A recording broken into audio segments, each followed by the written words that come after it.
One thing I think we all know is that sustainability is a luxury. What would you say is the most evil corporation? Oh my God.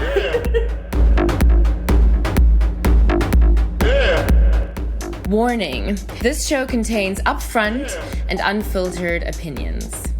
I'm Salber, and I'll be chatting to a bunch of young people to hear what they've been up to as they deal with this mess of a planet we have inherited. Thank you, parents! We'll be diving into the environment, climate change, the psychological repercussions we have been experiencing, the dreams, the dread, the humor, the hope. Oh my God. Now, what next? Let's meet today's guest.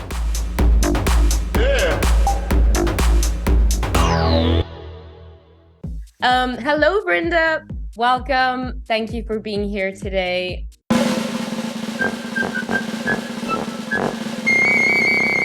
Excited to be here. A quick intro about Vrinda. For the past year, she has been working as a community manager at The Seam. So The Seam is a specialist fashion care and repair service for both individuals and brands.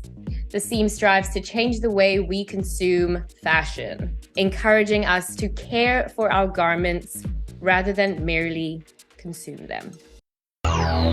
Conversations about the environment are everywhere right now, and they are happening constantly. What makes what you are working on worth taking notice? Why should people care? I mean, wow, we're going with the heavy hitter. All right. Oh, I see where this is going. We got no time to waste.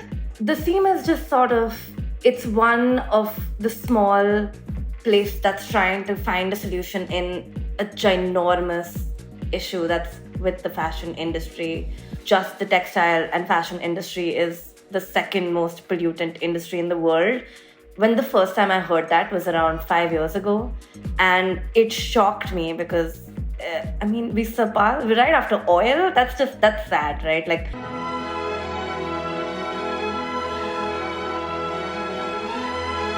fashion can't be doing all of that harm, but it is. Can you talk a little bit about how you did end up there and where you started from when you found out that the fashion industry is the second largest pollutant?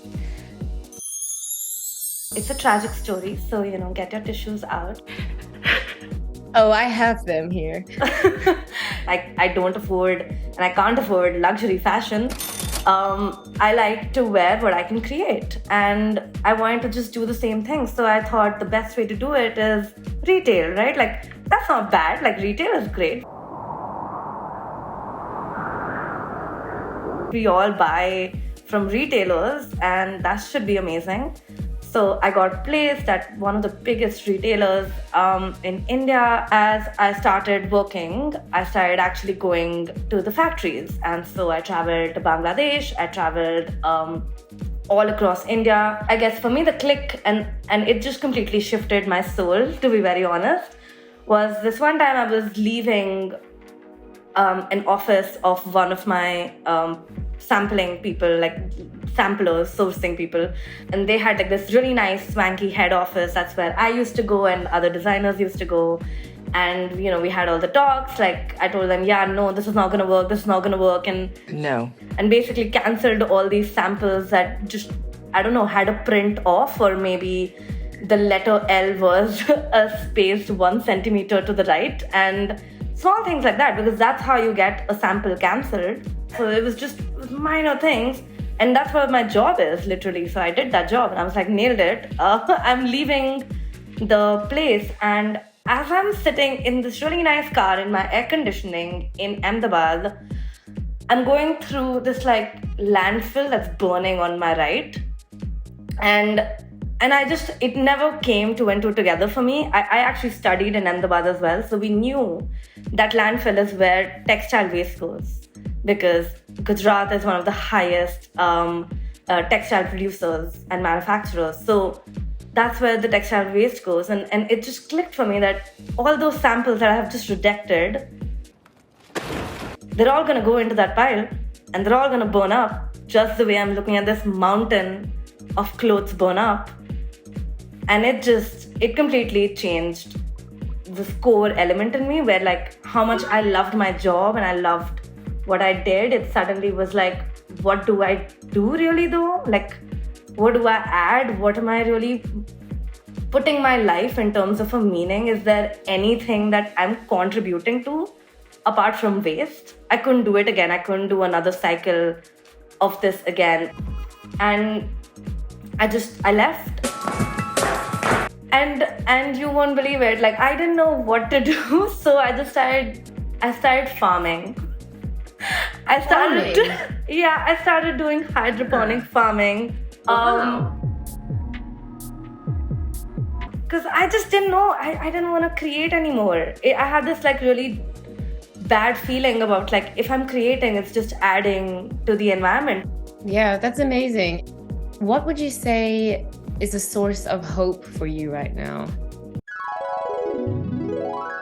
One of the very interesting things was that for most tech platforms, you have, a 25 to 30% of returning customer rate, right? And sustainability rooted platforms that deal with care, repair, rental, restoration, they have a plus 50% return rate. Just that number to me is like, that's one person, coming back again and again and contributing to the systematic change that we need.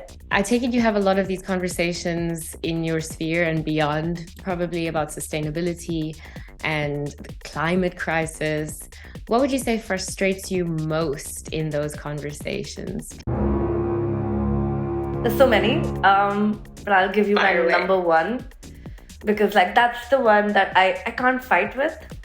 And that's the wonderful story of capitalism, where they like, where's the money though? Money, money, money. And I'm like, well, but the earth, god damn it. Must be money. No one is stopping to shop. In the rich man's world. It's not gonna happen. It's a habit. We're in it. You can slow down. You can shop better. You can care more. The idea is to produce less, not to just not produce at all. It's where we're at, where we're just trying to change something that's so deeply valued in a human being. It's very difficult to put a monetary value to it, but it's one of those long-term investments, for the earth. On that topic of capitalism, and this is a safe space, so don't hesitate to name drop. But what would you say is the most evil corporation? Oh my God. I have many in my list, but I cannot just name drop them. Just answer the question, okay? Please don't play with me right now. Why? Well, it's so tricky. If you want a fast fashion retailer to reduce their clothing, you need to provide them a solution on how. We can't just be on the outside just saying things about retailers and fast fashion businesses, because they're catering to a consumer need that can't afford to repair their clothes. They're catering to a consumer need that probably has £10 to buy a wardrobe. And when you really put that in perspective, they're catering to those consumers are not treating clothing as a priority. Priority for them is food. Priority to them is housing. And those are the retailers catering to that as well. Of course, there are other retailers like, there's Shein that at the end of the day is just producing. It's a mixed bag, but I do believe, to be very honest, there are so many retailers that just get bad mouthed and told off.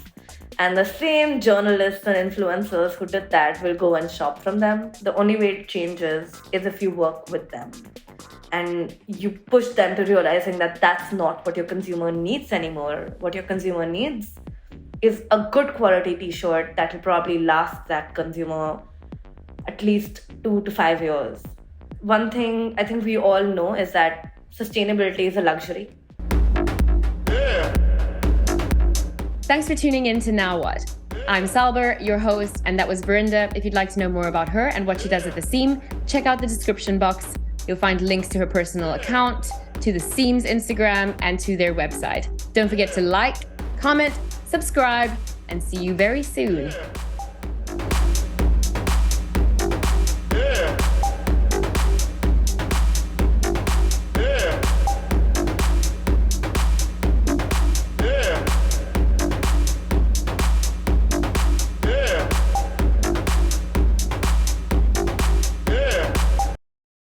Sirocco's dancing.